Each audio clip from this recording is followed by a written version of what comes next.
నమస్కారం. సుప్రభాత ఘంటారావానికి స్వాగతం. ముందుగా ప్రధానాంశాలు. ఔటర్ రింగ్ రైలు ప్రాజెక్టు తుది అలైన్మెంట్ ఖరారు. 392 కిలోమీటర్ల పొడవున నిర్మాణానికి రైల్వే శాఖ సూత్రప్రాయ నిర్ణయం. సీతారామ ప్రాజెక్టు పూర్తి కోసం అన్నదాతల ఎదురుచూపులు. నిధుల కొరత, పలు ప్యాకేజీల్లో ఖరారు కాని టెండర్లతో జాప్యం.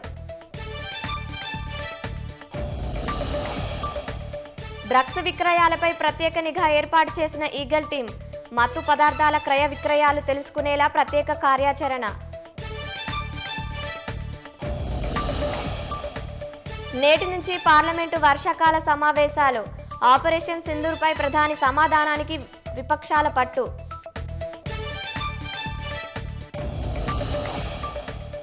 గాజాలో మానవతా సాయం కోసం వేచి చూస్తున్న వారిపై ఇజ్రాయిల్ దాడులు. 85 మంది మృతి, 150 మందికి పైగా గాయాలు.